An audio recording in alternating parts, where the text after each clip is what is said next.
Salut tout le monde.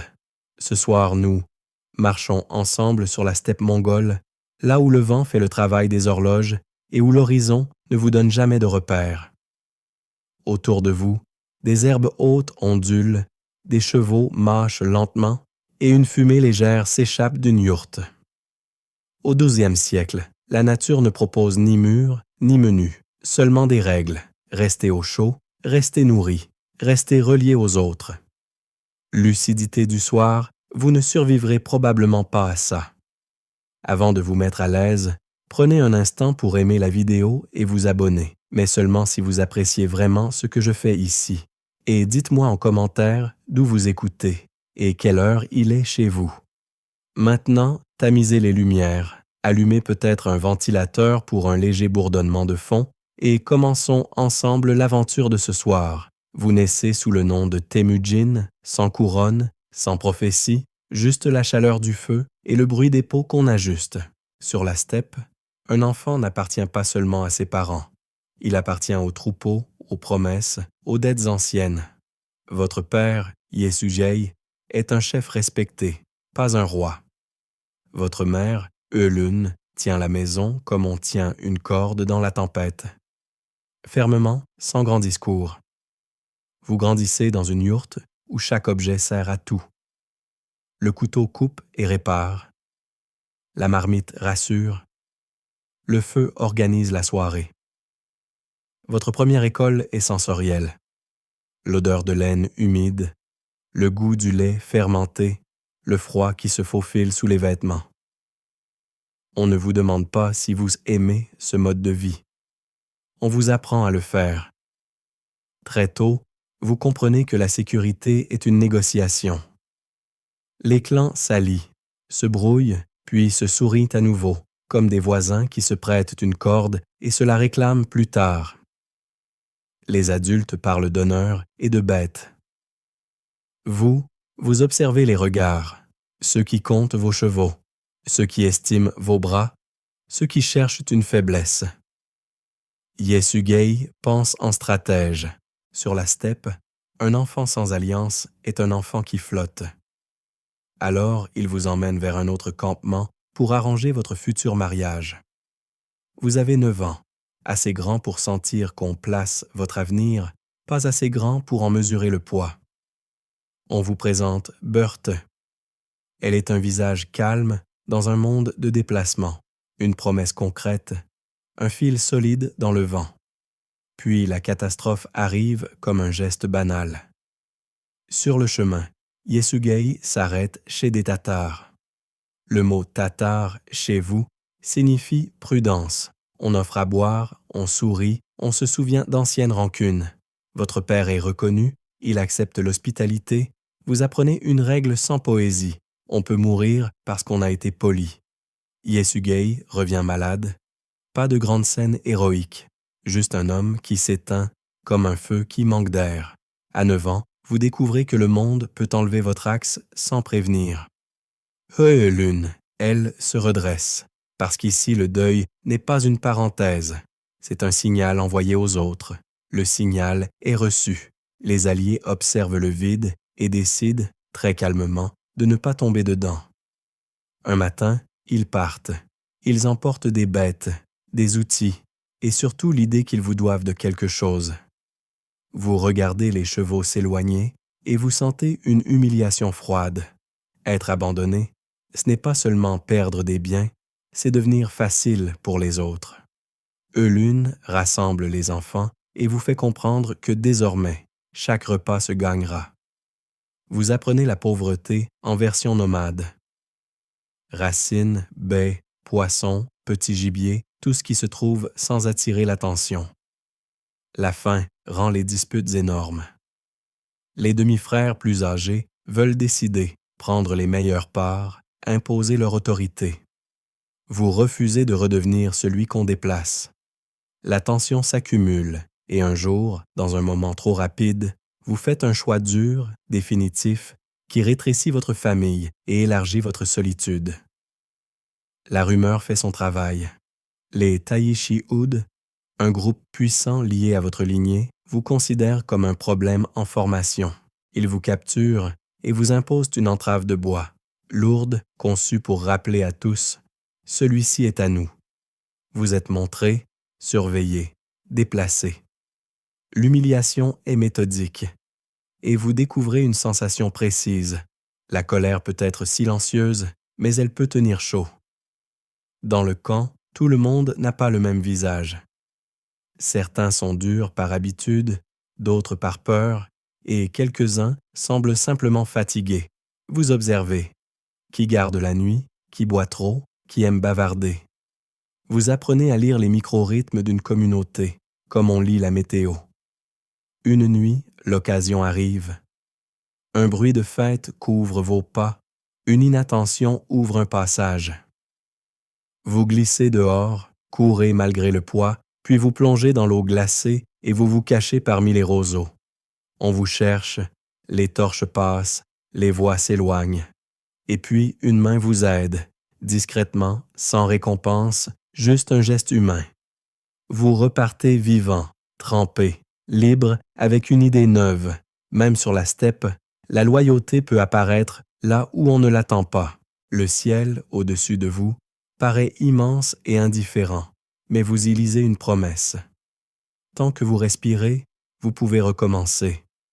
Vous marchez longtemps, les pieds lourds, le ventre vide, et pourtant l'esprit étonnamment clair. Quand vous revenez vers les vôtres, Eulune ne fait pas de scène. Elle vous tend un bol, vous donne une tâche, vous offre un regard qui dit tout, fierté sèche, inquiétude, obstination. Vous comprenez que votre enfance ne finira pas proprement. Elle se dissout dans la nécessité. Vous recommencez à bâtir, non pas avec des pierres, mais avec des liens.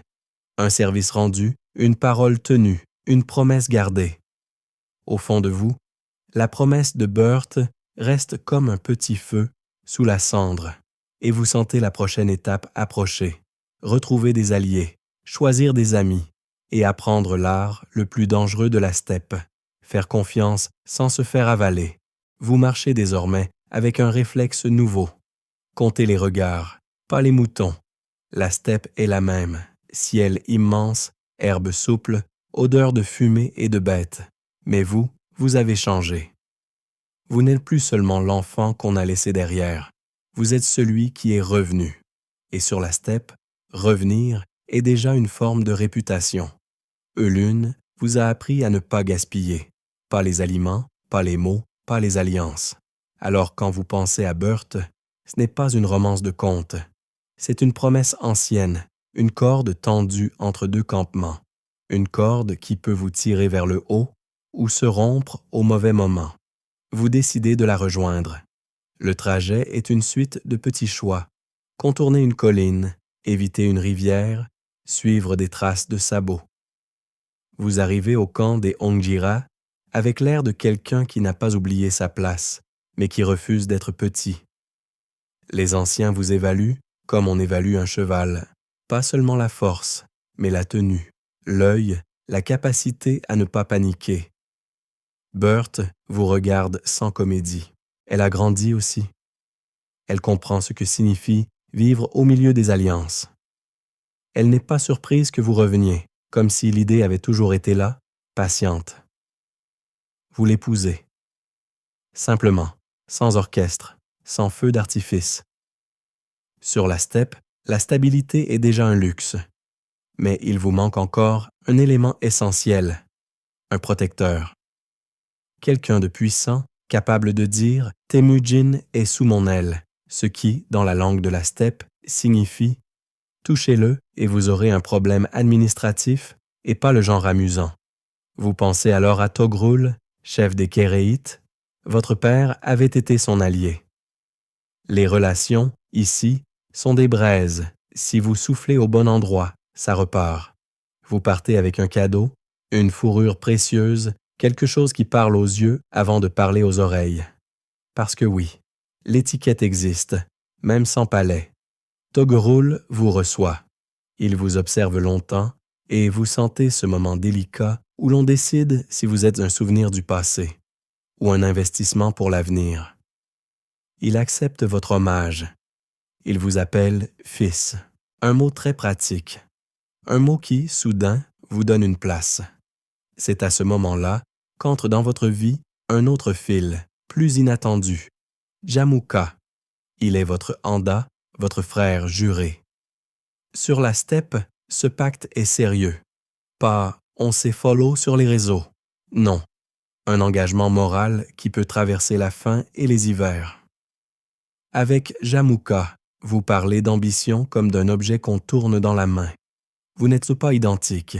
Lui est plus aristocratique, plus attaché à la manière dont les choses doivent se faire. Vous êtes plus pragmatique, plus concentré sur ce qui marche. Mais pour l'instant, vous avancez ensemble et l'amitié a un goût chaleureux, presque domestique, comme une soupe qui tient au ventre. Et puis la steppe rappelle qu'elle n'est pas un endroit où l'on garde longtemps les choses intactes. Une nuit, Burt est enlevé par les Merkits.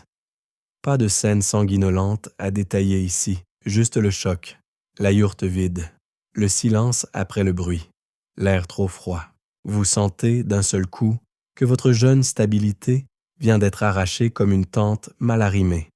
Vous ne pouvez pas régler ça seul, et c'est là que l'histoire vous force à faire quelque chose de très moderne, demander de l'aide.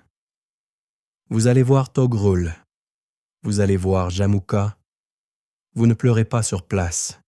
Vous présentez le problème. Vous proposez une action. Vous transformez la douleur en plan. Togrul accepte de vous soutenir parce que l'alliance avec votre père compte encore et parce qu'aider un fils renforce son propre prestige. Jamukha accepte aussi parce que l'honneur du pacte vous lie. Une expédition se forme. Des hommes, des chevaux, des cordes, des arcs, des provisions. Toute une logistique faite de cuir, de patience et de décisions rapides.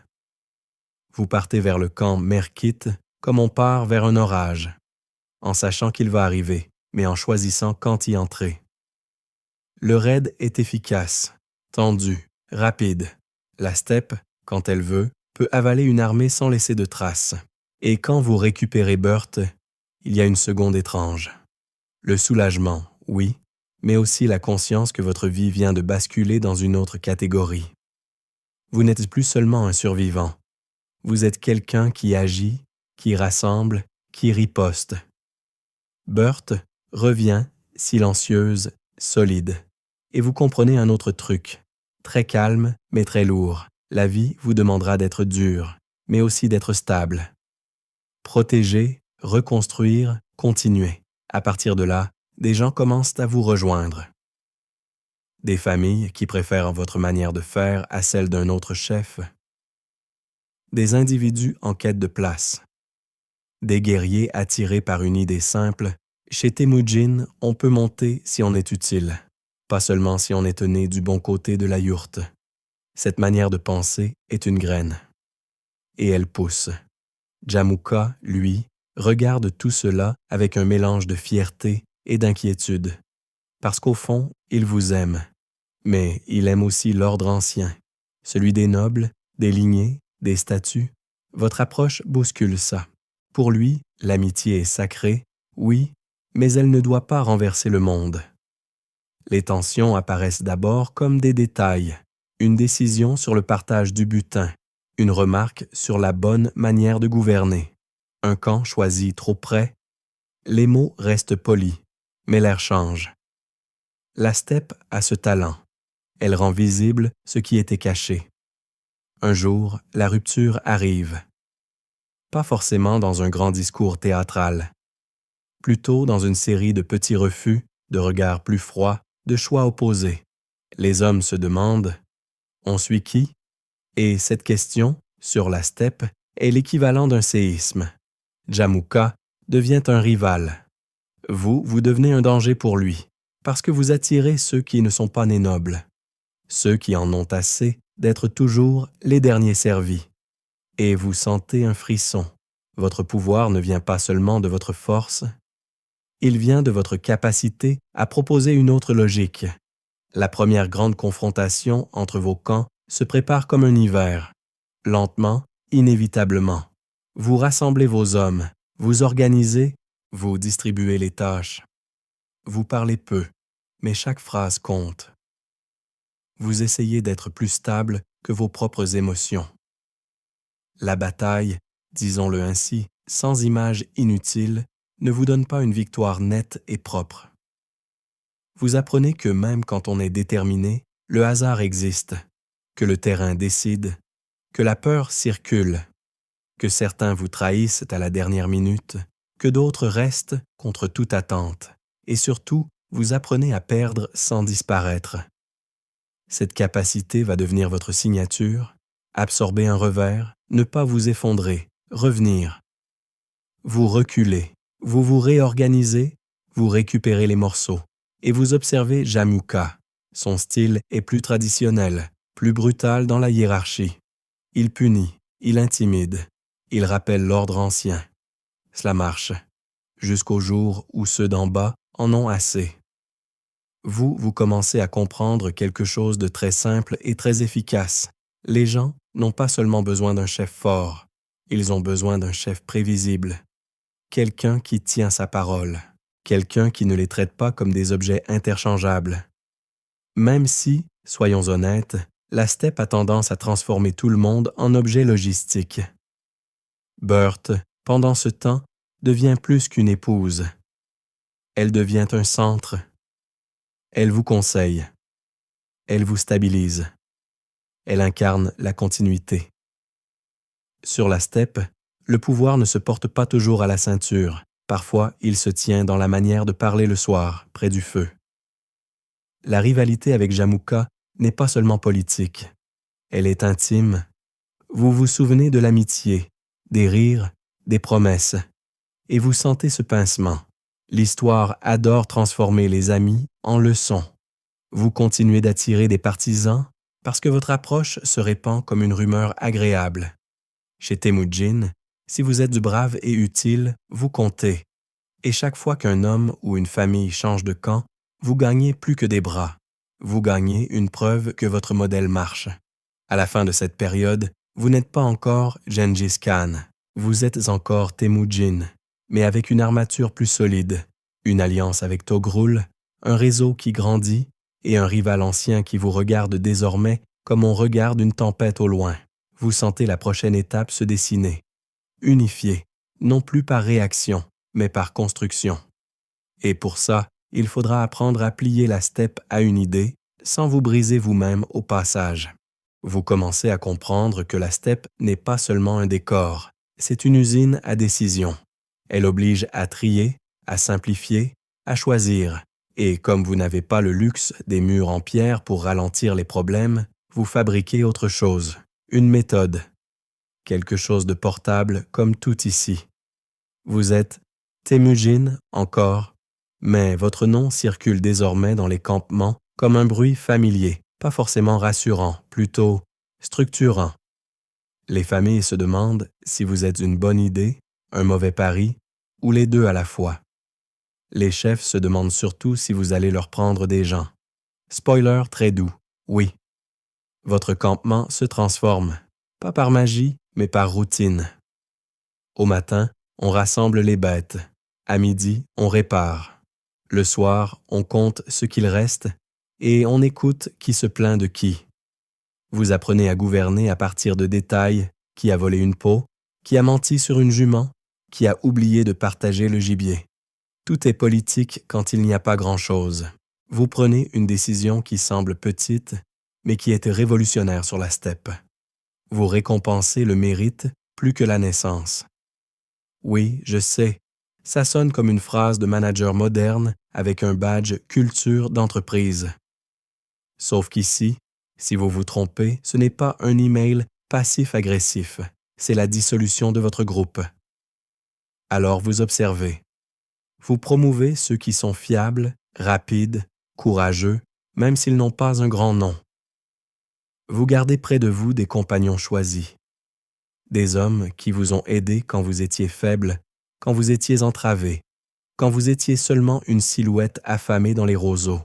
Vous n'oubliez pas. La mémoire devient votre banque.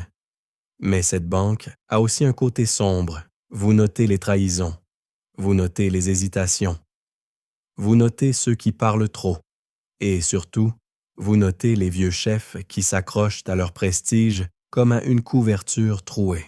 Votre rivalité avec Jamouka continue de vibrer en arrière-plan, comme un bourdonnement de moustiques qu'on n'arrive pas à attraper. Il attire encore les nobles traditionnels. Il représente l'ordre ancien, une steppe où la naissance donne la place, où les gens ordinaires restent ordinaires. Vous proposez quelque chose de plus dangereux, la mobilité. Et dans un monde où tout le monde a grandi en sachant exactement qui doit obéir à qui, la mobilité fait peur, parce qu'elle crée des incertitudes, parce qu'elle donne de l'espoir. Et l'espoir sur la steppe est un carburant puissant. Vous commencez à casser un autre mécanisme, les loyautés purement tribales. Au lieu de laisser les hommes se regrouper uniquement par clan, vous mélangez. Vous placez des gens de différentes origines ensemble. Pas pour faire un joli message sur la diversité. Ici, personne ne fait des posters, mais pour empêcher qu'un clan entier se retourne d'un bloc. Vous transformez l'identité en réseau, pas en bloc. Cela demande une discipline nouvelle. Vous imposez des règles simples, partage du butin, protection des messagers, interdiction de certains pillages internes, respect des ordres en campagne. Vous n'êtes pas un philosophe. Vous êtes un ingénieur de la cohésion. Et vous insistez sur un point.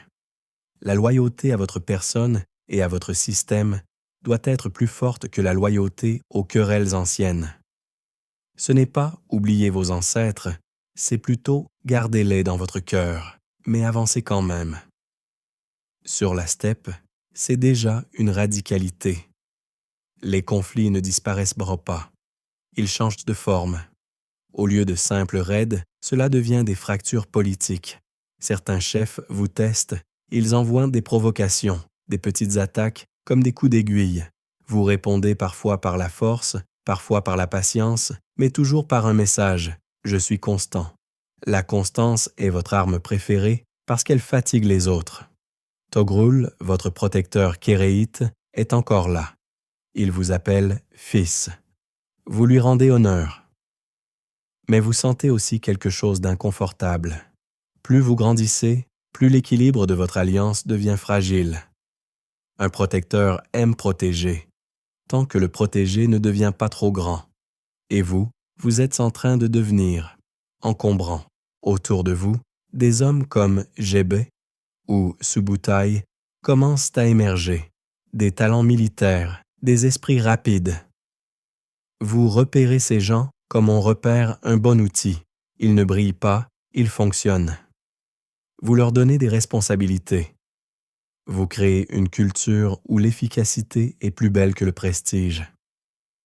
Pendant ce temps, sur la steppe, les Tatars restent une présence obsédante. Vous n'avez pas oublié votre père, ni la manière dont il a disparu.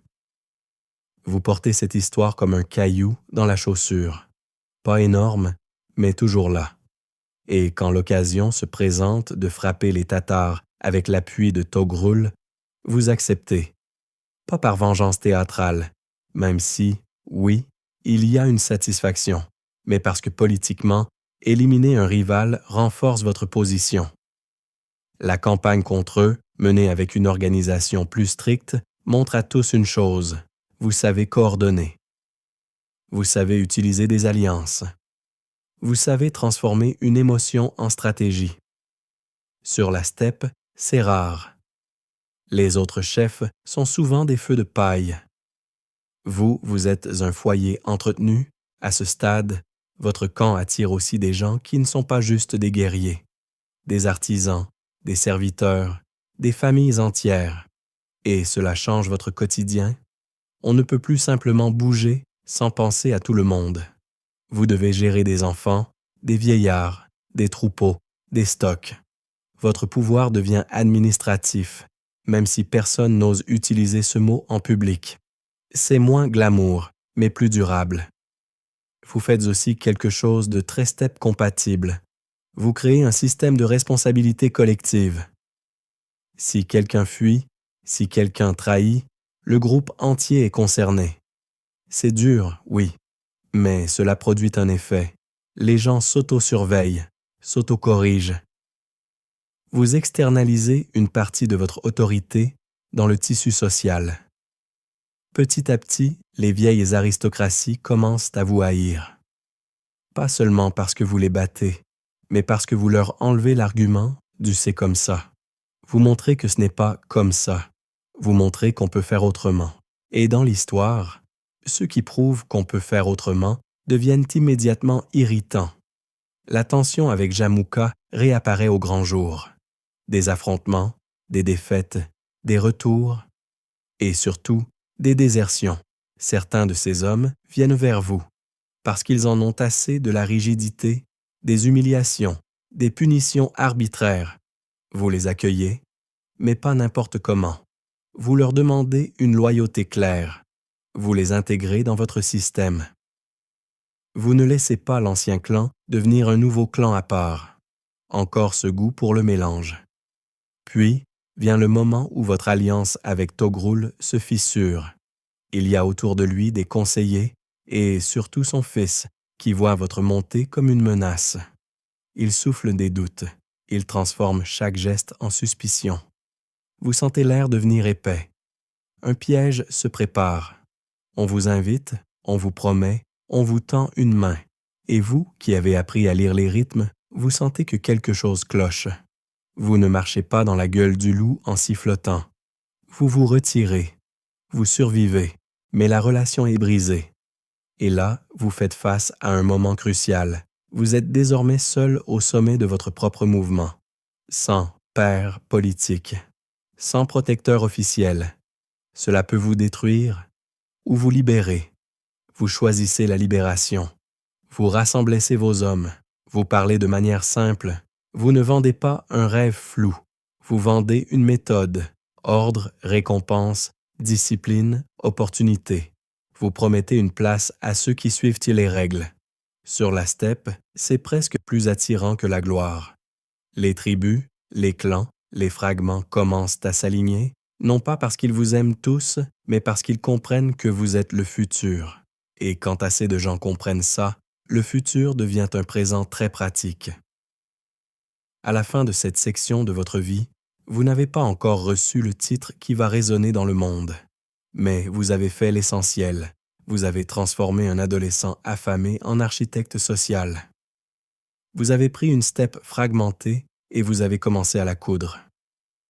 Les fils sont tendus. La toile existe presque. Il ne manque plus qu'un moment public, solennel, où tout le monde dira à voix haute ce que beaucoup pensent déjà à voix basse. Temujin n'est plus un chef parmi d'autres. Il est en train de devenir autre chose. Vous arrivez à ce moment étrange où l'histoire, d'habitude si désordonnée, décide soudain de se mettre une chemise propre. Un grand rassemblement se prépare. La steppe, qui n'aime pas les murs, adore les réunions en plein air.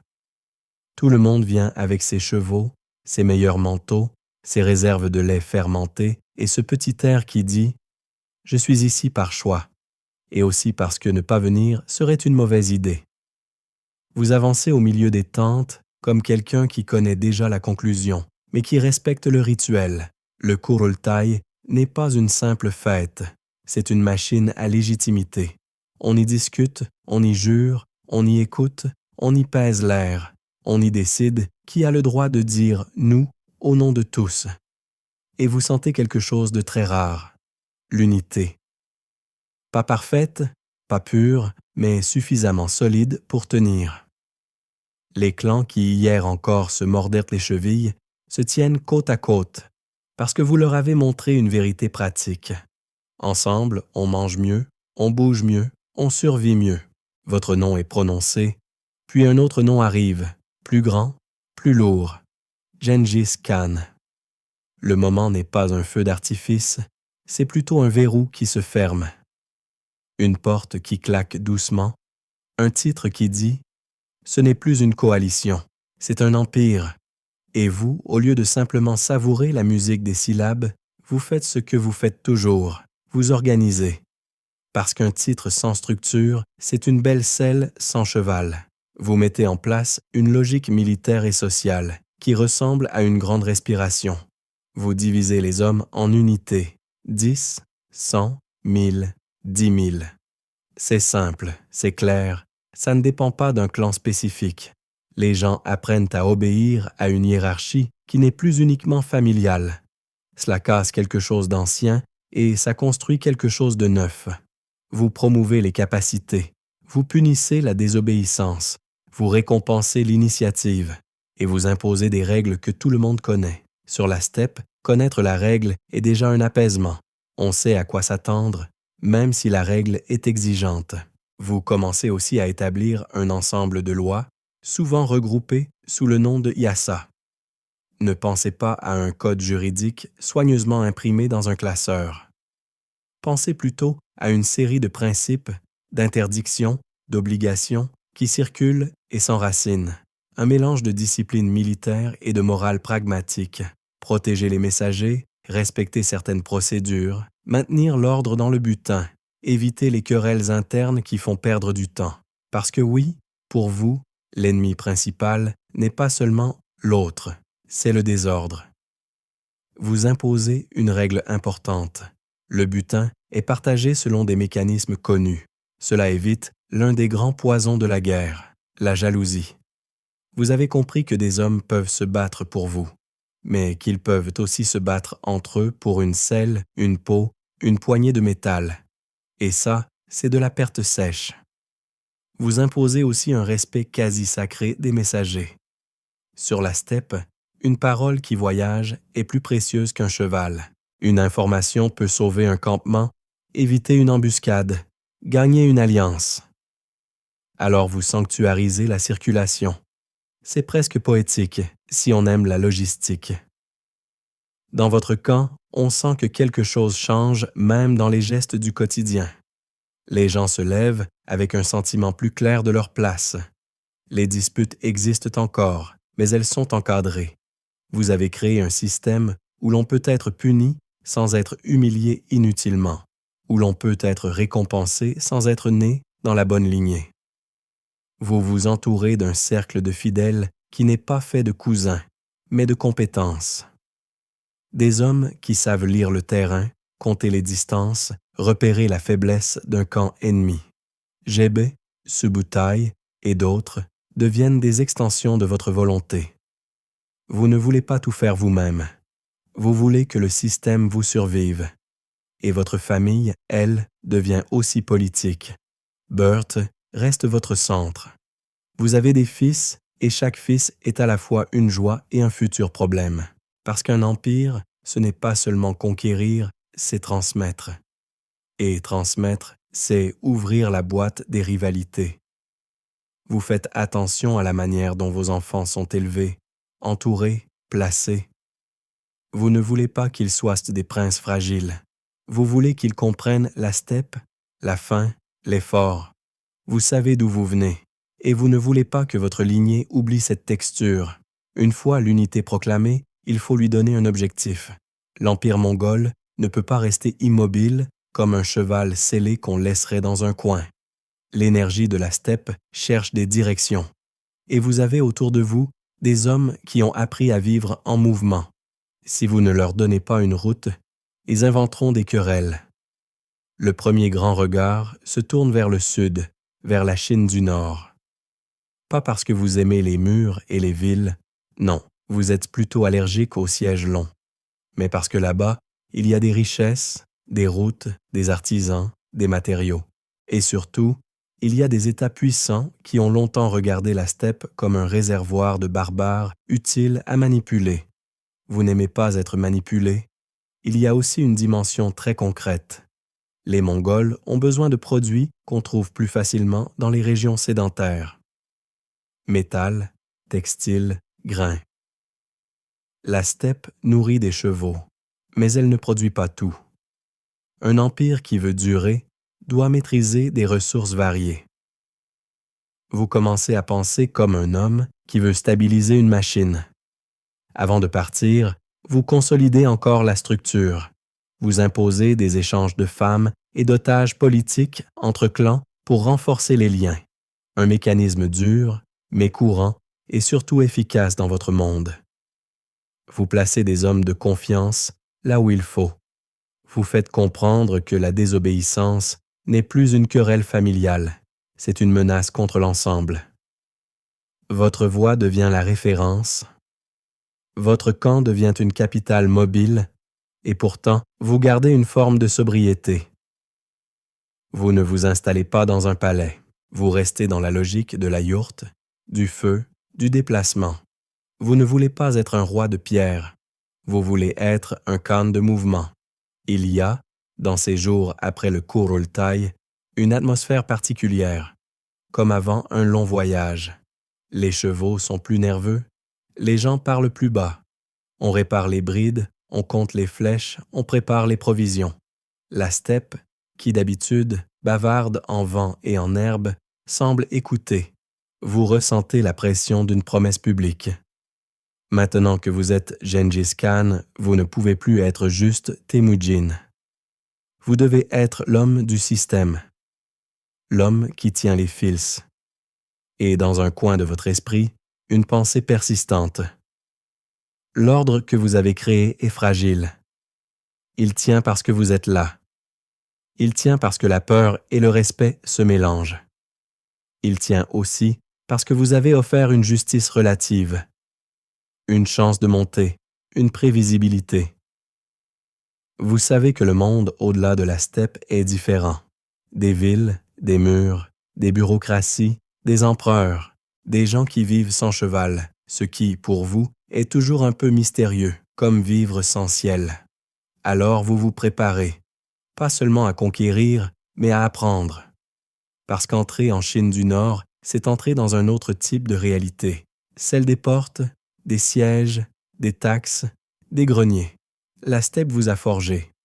Maintenant, vous allez tester cette forge contre les murs. Vous franchissez la frontière comme on change de rythme de respiration. Derrière vous, la steppe reste ouverte, ronde, infinie. Devant, la Chine du Nord se resserre, se découpe, s'organise en routes, en champs, en villages qui ne bougent pas. Et vous ressentez, physiquement, cette différence. Ici, l'espace est possédé. Il y a des bornes, des gardes, des greniers, des portes, surtout. Des portes partout, comme si le monde avait peur de l'air. Vous avancez avec votre armée, et l'armée avance comme une longue phrase sans ponctuation.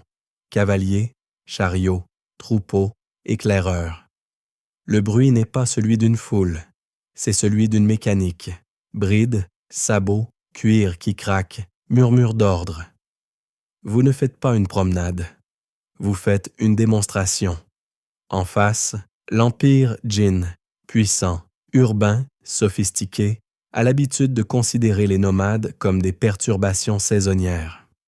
Un peu comme la pluie, on se plaint, on répare, puis on continue. Sauf que cette fois, la pluie vient avec une organisation, une discipline, et un chef qui n'a pas envie de repartir gentiment au printemps. Vous ne vous jetez pas immédiatement contre les murs comme un insecte contre une lampe. Vous observez, vous testez, vous cherchez les failles. Vous comprenez très vite que la clé, ici, ce n'est pas seulement le courage, c'est la logistique. Sur la steppe, la logistique, c'était surtout les chevaux mangent l'herbe et nous suivons. Ici, l'herbe ne suffit plus. Il faut des provisions, il faut des routes sûres, il faut des informations sur les stocks, les récoltes, les rivières. Vous adaptez votre système, vous réquisitionnez, vous négociez, vous imposez et vous recrutez des compétences. Parce que si vous voulez prendre des villes, il vous faut des gens qui savent comment une ville respire. Des artisans, des ingénieurs, des spécialistes des machines de siège, des interprètes. Vous découvrez une vérité très pratique. Conquérir, c'est aussi apprendre à utiliser le savoir des autres. Vous commencez par des objectifs accessibles, des positions qui ouvrent les chemins, des forteresses qui contrôlent les passages. Chaque prise est une marche d'escalier. Vous n'êtes pas pressé. Enfin, si, vous êtes pressé, mais vous savez faire semblant. Et ça, c'est une forme de maturité. La Chine du Nord vous offre une chose que la steppe offre rarement, l'abondance visible, des champs de céréales, des entrepôts, des villes pleines d'objets. Pour vos hommes, c'est fascinant. Pour vous, c'est aussi un problème, parce que l'abondance excite l'indiscipline. Un cavalier qui a faim obéit. Un cavalier qui voit des richesses commence à improviser. Alors vous serrez la vis, vous répétez vos règles. Le butin suit un ordre. Les pillages incontrôlés détruisent la campagne, et détruire la campagne, c'est se priver de nourriture et de taxes futures. Oui, vous pensez déjà aux taxes. Je sais, c'est le moment où vous réalisez que Gengis Khan a un côté comptable. C'est vrai. Et c'est pour ça qu'il gagne. Vous envoyez des éclaireurs en profondeur. Vous analysez les réactions ennemies. Vous jouez sur la peur, sur la vitesse. Vous feintez. Les Mongols sont célèbres pour leur retraite simulée. Et ce n'est pas juste un truc. C'est une manière de transformer l'impulsivité de l'autre en faiblesse. Vous reculez, l'ennemi poursuit, puis vous l'enveloppez. Simple, épuisant, efficace. Mais les murs, eux, ne paniquent pas. Ils restent là, très obstinés, très silencieux. Et vous devez inventer une patience qui ne vous ressemble pas. Vous faites assiéger, vous coupez les routes, vous interdisez les sorties, vous attendez. Et pendant que vous attendez, vous construisez des engins, des rampes, des machines. Vous apprenez des Chinois capturés ou ralliés, vous les mettez au travail, vous les protégez parfois parce qu'ils sont utiles. Vous transformez la guerre en chantier. Le siège devient une sorte de routine, lever du soleil, position, tir, réparation, négociation, nouvelle tentative. Et la nuit, le vent passe sur les tentes comme s'il voulait vous rappeler la steppe. Vous dormez moins bien, vous rêvez d'horizon. La prise de certaines villes et la soumission d'autres s'accompagnent souvent de diplomatie. Parce que oui, on n'a pas besoin de prendre chaque mur, pierre par pierre, si on peut convaincre le gardien d'ouvrir. Vous envoyez des messagers, vous proposez des termes, vous mélangez menaces et promesses, et vous sentez que vous êtes en train de devenir non seulement un conquérant, mais un gestionnaire de choix. L'empereur Jin, de son côté, essaie de manœuvrer. Il change de capitale. Il renforce certaines zones. Il tente d'utiliser d'autres peuples contre vous. Vous observez cela comme on observe un joueur qui panique. Plus il bouge ses pièces, plus il révèle ses priorités. Vous prenez Pékin, enfin la ville qui correspond à Zhongdu à l'époque, un centre majeur. L'événement est énorme, mais dans votre narration, ce n'est pas un cri, c'est une respiration plus profonde. Parce que vous comprenez que prendre une ville, ce n'est pas la fin. C'est le début d'un autre problème. Que faire de ce monde conquis? Vous n'êtes pas du genre à vous asseoir sur un trône et à contempler. Vous voulez que la machine continue. Vous laissez des gouverneurs, vous placez des hommes de confiance, vous imposez des tribus. Vous gardez la possibilité de repartir vite. Votre empire est comme un campement géant. Il doit pouvoir se démonter. Vous vous heurtez aussi à des réalités culturelles. Les citadins n'ont pas la même relation au temps. Ils ont des calendriers, des marchés, des taxes, des papiers. Vos cavaliers commencent à comprendre que l'or ne se mange pas, mais qu'il achète du grain. Vos administrateurs naissants apprennent à compter autrement. La guerre contre les djinns est longue, faite d'avancées et de pauses. Vous n'êtes pas un bulldozer qui roule tout droit. Vous êtes une vague qui frappe, se retire, frappe ailleurs. Ce style perturbe l'ennemi, parce que l'ennemi aime les lignes fixes, les fronts stables. Vous ne proposez pas de front stable. Vous proposez de l'imprévisibilité organisée. Et puis, il y a l'effet psychologique. Votre nom commence à faire le tour des marchés, des routes, des rumeurs. Dans les villages, on chuchote. Dans les villes, on renforce les portes. Certains se rendent avant même de voir vos bannières, juste parce qu'ils ont entendu parler de votre vitesse. Vous devenez une idée.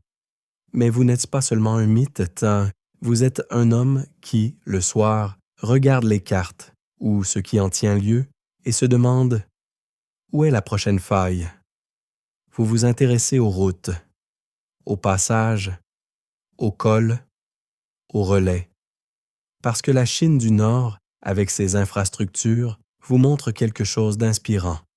Un empire peut être maintenu par des réseaux. Et vous, qui adorez déjà l'idée de circulation, vous commencez à rêver d'un système qui connecterait la steppe aux villes, les villes entre elles, et vous à tout le monde. Vous apprenez aussi une leçon importante, la guerre de siège coûte. Elle ralentit.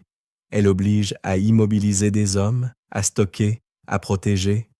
Elle donne à l'ennemi du temps pour réfléchir. Sur la steppe, le temps est votre allié. Ici, le temps devient parfois votre adversaire. Alors vous cherchez des solutions. Vous utilisez des troupes auxiliaires. Vous déléguez. Vous envoyez des colonnes rapides, frapper des zones éloignées pour disperser les forces ennemies. Vous jouez sur la largeur du territoire. Et pendant que vous faites tout ça, vous sentez une autre tentation apparaître. Regardez vers l'ouest. Parce que les routes commerciales, les caravanes, les marchandises, tout cela vous murmure qu'au-delà des djinns, il y a d'autres mondes, d'autres cités, d'autres richesses, d'autres souverains qui n'ont jamais entendu votre nom.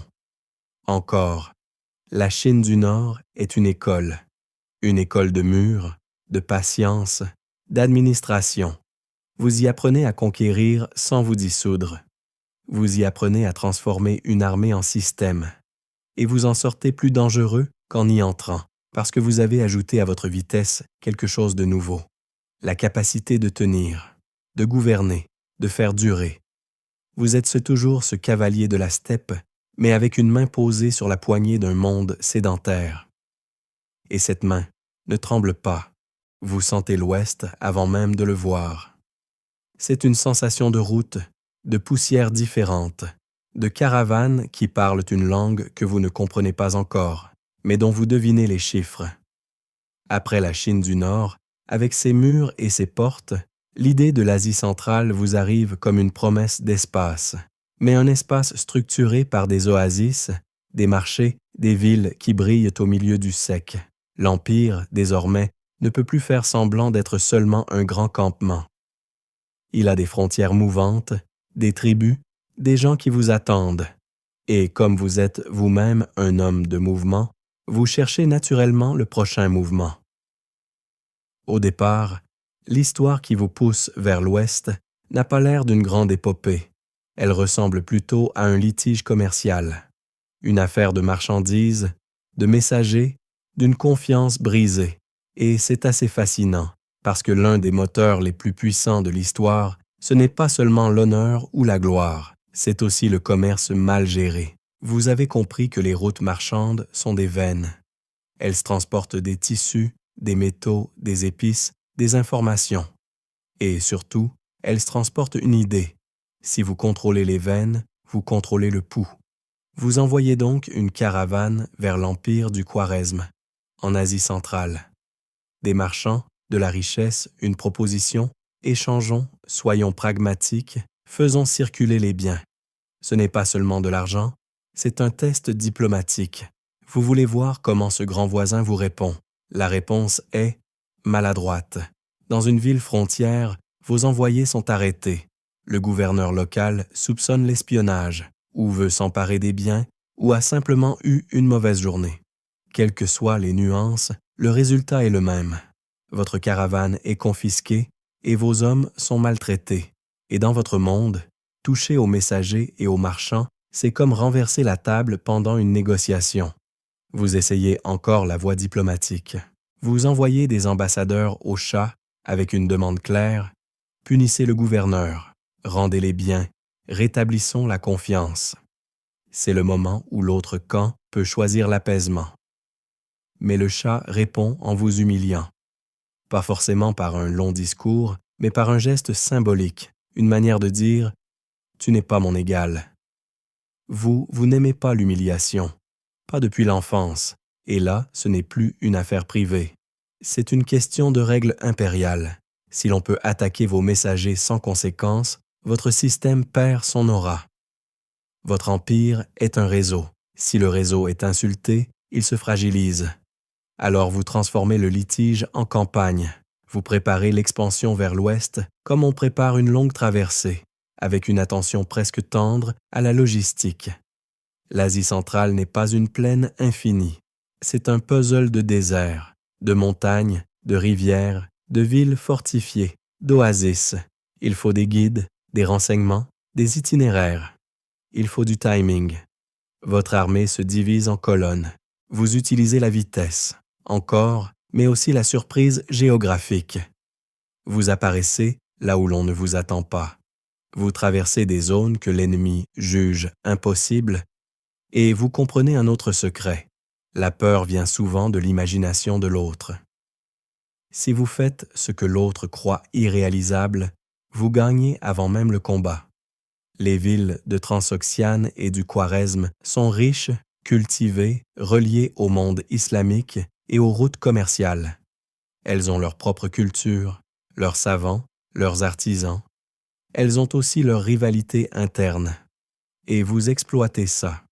Vous proposez des conditions, vous promettez des vies épargnées si la ville se rend, vous punissez la résistance avec une froideur exemplaire. Toujours PG-13, dans notre récit, disons simplement que l'époque n'était pas connue pour ses médiations douces. Vous apprenez à utiliser la réputation comme une arme. Une ville qui entend ce qui est arrivé à la précédente réfléchit plus vite. Cela vous évite des sièges longs, et vous détestez les sièges longs. C'est votre hobby le moins préféré. Les sièges, pourtant, existent, parce que certaines villes résistent. Elles ont des murs, des réserves, une fierté. Et là, vous déployez ce que vous avez appris en Chine. Machines, ingénieurs, techniques. Vous avez emporté avec vous le savoir capturé ou recruté. Votre empire est une bibliothèque mobile de compétences. Vous prenez Bukhara, Samarcande et d'autres centres, et chaque prise n'est pas seulement une victoire militaire, c'est une capture de talent. Vous déplacez des artisans, des scribes, des constructeurs. Vous comprenez que les gens utiles sont une forme de trésor. Vous les intégrez, vous les répartissez, vous les protégez parfois. Le pragmatisme, chez vous, est une religion. Pendant ce temps, le Shah du Khwarezm fuit, se replie, cherche des alliances. Il est surpris par votre vitesse et par votre capacité à frapper en profondeur. Il n'a pas affaire à une armée de frontale. Il a affaire à une marée qui contourne les digues. Vous envoyez vos meilleurs généraux pour suivre. Subutai et Jeb, par exemple, deviennent des flèches lancées vers l'ouest, traversant des territoires immenses. Vous expérimentez une nouvelle dimension, la projection à longue distance. Votre empire n'est plus seulement un bloc. C'est un ensemble de mouvements coordonnés.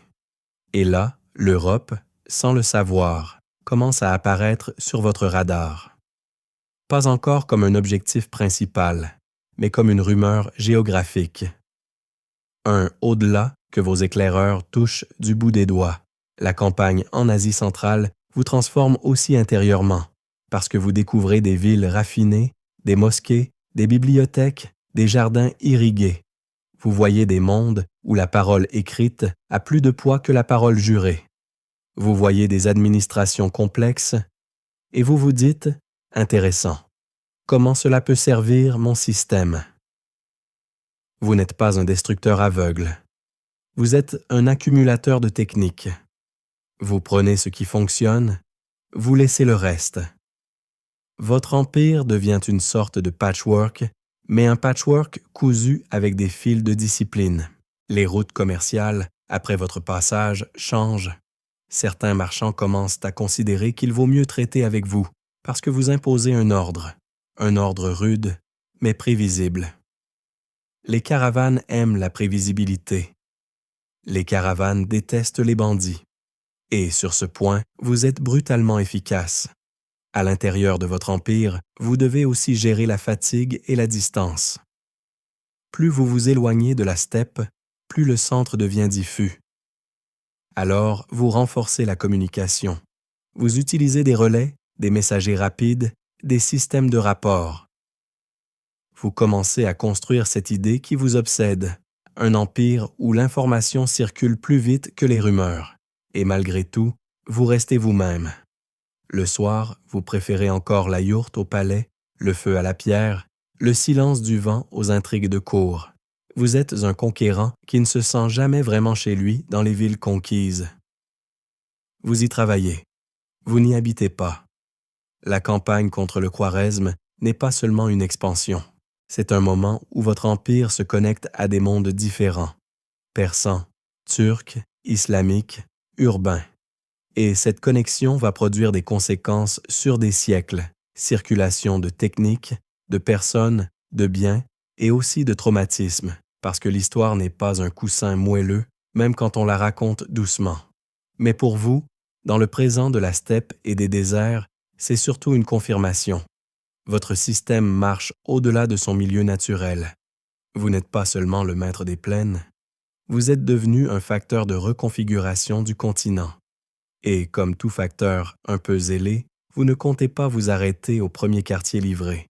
Vous pourriez croire qu'après avoir traversé des déserts, pris des villes d'oasis et fait trembler des souverains traits sur deux, vous allez enfin vous offrir un petit week-end, genre spa de steppe, tisane de lait et contemplation du ciel.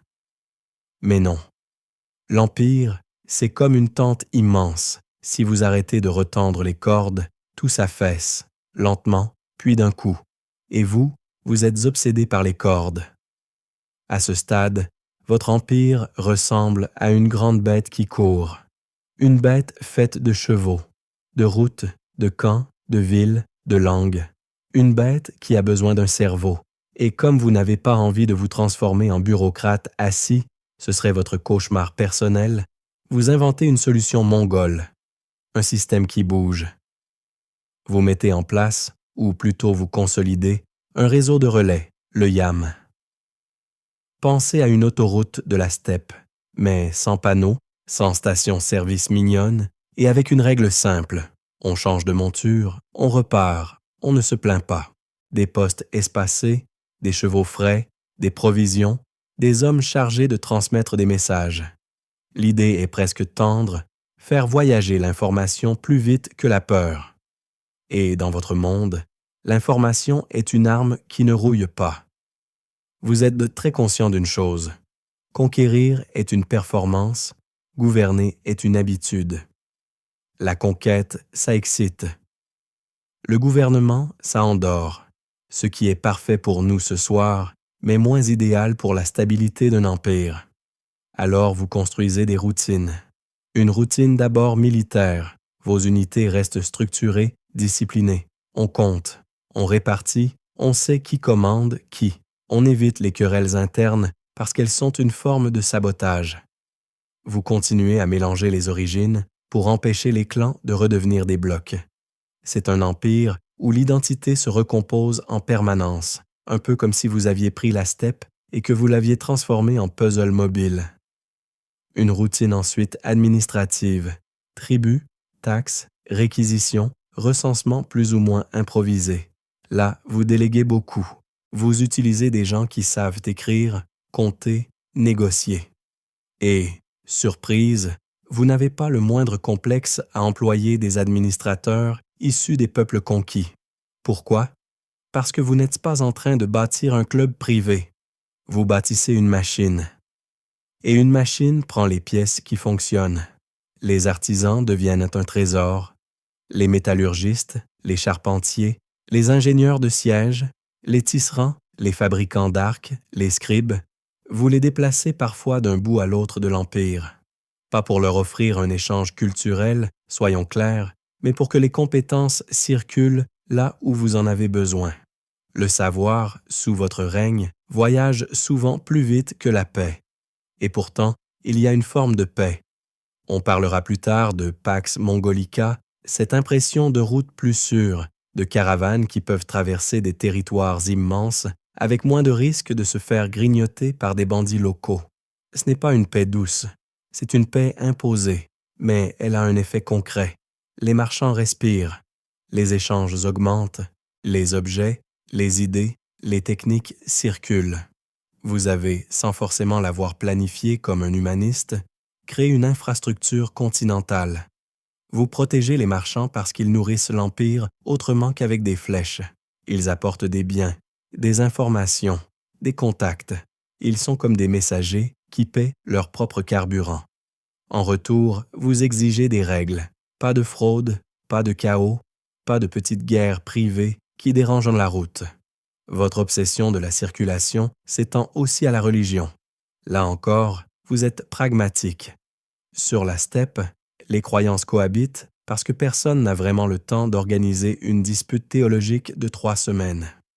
Vous transposez ce réflexe à l'Empire, vous tolérez. Tant que les prêtres, les moines, les imams, les chamans ne deviennent pas des chefs politiques qui menacent votre ordre, vous les laissez respirer. Et cette tolérance, pour beaucoup, ressemble à une liberté relative. Les religieux, souvent, vous apprécient pour une raison simple. Vous ne cherchez pas à les convertir. Vous cherchez à les utiliser comme stabilisateurs sociaux, comme médiateurs, comme repères. L'Empire aime les repères parce que les gens, eux, aiment savoir où poser leur esprit. Vous avez aussi une relation très spéciale avec la loi. Vous n'êtes pas un juriste qui adore les débats. Vous êtes un homme de règles simples, répétées, connues. Votre yassa, dans la pratique, fonctionne comme une colonne vertébrale. Discipline, loyauté, protection des messagers, sanctions pour les trahisons, encouragement du courage et de la compétence. C'est une morale de l'efficacité. Le plus important, c'est que vous cherchez à rendre la règle visible. Sur la steppe, l'arbitraire est un poison. Vous l'avez vécu enfant. L'abandon, l'humiliation, l'imprévisibilité. Vous construisez l'inverse. Même si votre justice n'est pas douce, elle est souvent prévisible. Et pour un empire en expansion, la prévisibilité est une couverture chaude. Vous vous entourez d'un conseil qui ne ressemble pas à une cour brillante, plutôt à une réunion permanente de gens très compétents et légèrement épuisés, des généraux, des administrateurs, des traducteurs, des conseillers issus de différentes cultures. Vous écoutez, vous tranchez, vous distribuez des missions. Vous n'aimez pas les hésitations longues. Vous aimez les décisions nettes. La communication devient presque un art. Les rapports arrivent, les messagers repartent, les ordres circulent. Votre empire commence à fonctionner comme une respiration. Inspiration d'information, expiration d'action. Et votre rôle est d'éviter l'asthme impérial, cette maladie classique où les provinces s'éloignent, mentent, se révoltent ou oublient le centre. Alors vous voyagez, vous inspectez, vous apparaissez là où on ne vous attend pas. Ce simple fait, votre présence, suffit parfois à rétablir l'ordre. Parce qu'on ne triche pas de la même manière quand le patron peut entrer dans la pièce à tout moment. Oui, c'est une méthode de management. Oui, ça marche. Au quotidien, vous voyez aussi les effets de vos conquêtes sur les gens ordinaires. Dans certaines régions, les routes sont plus sûres. Dans d'autres, les déplacements forcés et les changements de pouvoir ont bouleversé des vies. Vous n'êtes pas en train de construire un paradis, vous construisez un empire, et un empire, même quand il stabilise, laisse des traces. Vous vous intéressez également à la succession, parce que votre machine a un problème évident. Elle dépend encore beaucoup de vous. Vous avez des fils, vous les observez, vous évaluez leur tempérament, leur force, leur jalousie, et vous comprenez que la question de qui après vous peut défaire ce que vous avez fait. La steppe vous a appris que les alliances se cassent. L'Empire vous apprend que les héritages aussi. Vous tentez donc de préparer, doucement, un futur où vos généraux et vos administrateurs continueront de fonctionner, même si votre voix se tait. Vous déléguez des campagnes, vous donnez des responsabilités, vous créez des habitudes institutionnelles. Vous plantez l'idée que l'Empire n'est pas seulement Gengis, il est une structure, mais malgré tout, au fond, vous savez que l'histoire aime les hommes, puis aime les problèmes qu'ils laissent. Les rumeurs d'autres frontières arrivent à vous, comme des échos, au nord, au sud, à l'ouest, plus loin encore. Des territoires qui tremblent, des princes qui négocient, des ennemis qui se préparent, et vous sentez ce vieux moteur en vous, avancer. Pourtant, vous commencez aussi à ressentir le poids, pas dans un discours dramatique, non, plutôt dans les petits moments. Un réveil plus lent, un silence plus long, une fatigue qui colle. Vous êtes toujours le Khan, toujours le centre, mais le centre commence à sentir sa propre gravité. Votre empire, lui, continue de bouger. Les relais du Yam crépitent d'activité. Les caravanes se traversent, les scribes écrivent, les artisans forgent, les généraux planifient, et vous, au milieu, vous préparez déjà la suite, parce que vous n'êtes pas du genre à vous arrêter sur une belle image. La fin approche, pas comme une chute, mais comme un horizon qu'on voit très tôt sur la steppe, loin, plat, inévitable. Vous avez beau être Gengis Khan, l'homme qui a appris à plier la steppe à une idée, vous n'êtes pas d'un rocher.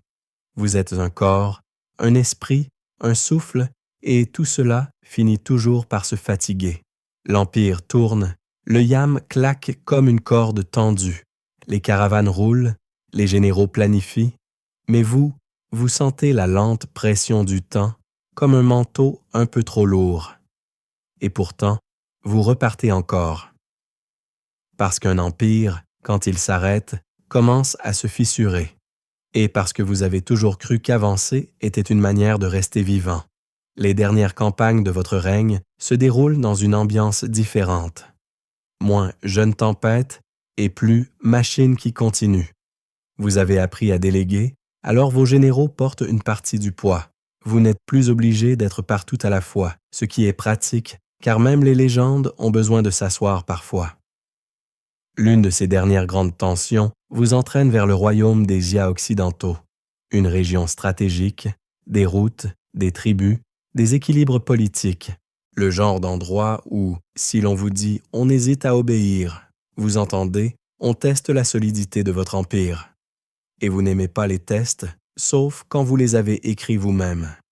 Alors vous intervenez, vous exigez, vous imposez, vous faites comprendre que l'empire mongol, même vaste, a une mémoire longue et un bras encore ferme. La campagne est rude, en distance, en logistique, en climat, vous connaissez ça. Vous avez vécu toute votre vie dans des environnements qui n'offrent pas beaucoup de confort. Mais cette fois, votre corps vous rappelle doucement qu'il a, lui aussi, une politique intérieure. Un genou qui proteste, un réveil plus lent, une douleur qu'on ignore d'abord, puis qu'on négocie, puis qu'on accepte. Vous continuez. Vous ne vous plaignez pas. Le monde ne vous a pas connu plaintif. Autour de vous, la question de la succession devient plus audible. Pas comme un débat public, personne ne veut être celui qui parle de l'après devant vous, mais comme un parfum dans l'air. Vous avez des fils, Joshi, Chagatai, Eugedei, Tolui, et chacun porte un mélange de talent, de caractère et de rivalité. Le simple fait qu'ils existent est un défi logistique. Joshi, l'aîné, est déjà une question délicate. Sa relation avec vous est compliquée, entachée de doutes et de tensions. Et même si on ne va pas s'attarder sur des scènes qui feraient grimacer un conseiller familial, disons simplement que l'Empire a parfois des problèmes de communication, dans la famille. Chagatai est énergique, strict, attaché à la loi et à la discipline. Eugedei est plus conciliant, plus sociable, capable de tenir ensemble des morceaux qui se frottent. Tolui, le plus jeune, est un guerrier solide, proche de vous, mais encore entouré de l'idée qu'il doit prouver. Vous comprenez quelque chose de très simple, si vous choisissez mal, l'Empire se déchire. Si vous ne choisissez pas, il se déchire aussi. C'est le genre de dilemme qui donne envie de redevenir un berger anonyme, mais vous n'avez pas ce bouton « réinitialiser ». Alors vous faites ce que vous faites toujours, vous organisez, vous penchez vers Eugedei comme successeur principal parce qu'il semble capable d'équilibrer les tempéraments. Un Khan ne doit pas seulement être fort, il doit être absorbant. Il doit prendre les conflits et les transformer en décisions. Vous avez été absorbant. Vous voulez que le prochain le soit aussi. Vous insistez sur l'idée que l'Empire est partagé en ulus, des domaines attribués à la famille, mais liés à l'autorité centrale. Un compromis mongol, donner de l'espace aux héritiers tout en gardant une colonne vertébrale. Vous espérez que cela empêchera les fractures immédiates. Vous espérez. L'histoire, elle, adore les gens qui espèrent. Pendant ce temps, votre empire continue de produire des effets à grande échelle. Les routes s'ouvrent, Les échanges circulent, des artisans passent d'un monde à l'autre. Des techniques de siège, des méthodes administratives, des produits, des modes, des idées traversent des distances qui auparavant semblaient mythiques. Les marchands racontent qu'on peut voyager plus loin, plus vite, avec moins de risques, tant qu'on respecte les règles et qu'on ne joue pas au héros solitaire. Vous avez remodelé la carte mentale des gens. L'Eurasie n'est plus une série de mondes séparés. Elle devient un espace traversable. Pas toujours confortable, pas toujours juste, mais traversable.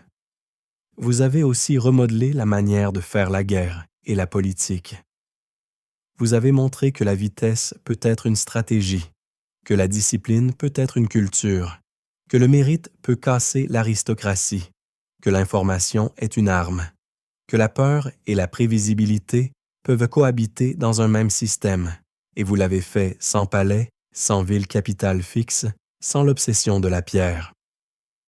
Votre empire est une idée montée à cheval. Dans les derniers jours ou les dernières semaines, l'histoire, parfois, garde ces détails comme un secret, votre état se dégrade. On parlera de maladies, de chutes, de fatigue accumulée. Peu importe la cause exacte dans notre récit doux, ce qui compte, c'est la sensation, celle d'un homme qui a passé sa vie à avancer et qui, pour la première fois, doit accepter l'idée de s'arrêter. Vous êtes entouré des vôtres, de vos hommes de confiance. Vous donnez encore des instructions. Vous pensez encore en termes de route, de relais, de décision. Et puis, la voix devient plus rare. Le silence s'allonge. La steppe, dehors, continue de faire ce qu'elle a toujours fait, souffler, onduler, indifférente et magnifique. Votre mort, elle aussi, est enveloppée de mystère. On dit que votre tombe a été cachée, que le lieu a été gardé secret, que la steppe vous a repris sans laisser de panneau indicateur. C'est presque parfait. L'homme du mouvement devient un secret immobile et personne ne sait exactement où le chercher. Mais votre absence, elle, est immédiatement visible. Un centre qui disparaît crée un vide, et un vide attire les forces. Vos fils, vos généraux, vos administrateurs, tous se déplacent pour combler, organiser, se positionner. Le Kurultai se rassemble à nouveau. Les rites recommencent, et Ögödei, celui que vous avez désigné, prend la place. L'Empire continue. Il s'étend même encore après vous, parce que vous avez laissé une structure. Mais il commence aussi à se diviser, lentement, par gravité naturelle. Chaque région, chaque branche familiale, chaque général a ses priorités. Les Ulus deviennent des entités plus autonomes. Et ce qui était un grand souffle unique devient plusieurs respirations. Et pourtant, l'ombre de votre vie reste là. Dans la manière dont les routes s'organisent, dans les cartes, dans les récits, dans les peurs et les fascinations, dans les mots mêmes, mongol, Khan, steppe, route. Vous avez remodelé le monde médiéval non seulement par la conquête, mais par la connexion. Vous avez prouvé qu'un enfant abandonné pouvait devenir le centre d'un continent. Vous avez prouvé qu'une yourte pouvait contenir un empire si l'on sait où tendre les cordes. Et maintenant, on ralentit. On laisse les sabots s'éloigner dans le lointain. On laisse la poussière retomber. On laisse les bannières se dissoudre dans l'air du soir. Le feu crépite, doucement, et votre esprit, lui, peut enfin s'étendre sans devoir planifier la prochaine route. Le monde ne vous appartient plus, et c'est reposant. Le temps s'allonge, comme une couverture qu'on tire lentement sur les épaules. La steppe devient une image plus douce, moins tranchante, une mer d'herbe qui respire au rythme du vent. Vous imaginez les relais du yam s'apaiser, les chevaux redevenir de simples chevaux, les messagers ralentir, non par faiblesse, mais parce que l'urgence s'estompe. Les routes continuent d'exister, mais elles n'exigent plus votre regard. Les villes, au loin, referment leurs portes sans trembler autant, et les marchés reprennent leur bourdonnement ordinaire. Vous restez avec l'essentiel, la sensation d'avoir traversé, d'avoir lié, d'avoir laissé derrière vous une trace qui n'est pas une pierre, mais un mouvement. Et comme toutes les grandes choses, ce mouvement finit par se dissoudre dans le calme, comme une vague qui revient au large. Respirez, laissez vos épaules descendre, laissez les images s'éloigner, doucement comme des silhouettes au crépuscule. Il n'y a plus rien à prouver, plus rien à conquérir, seulement le silence confortable d'un ciel immense et le droit, enfin, de vous endormir.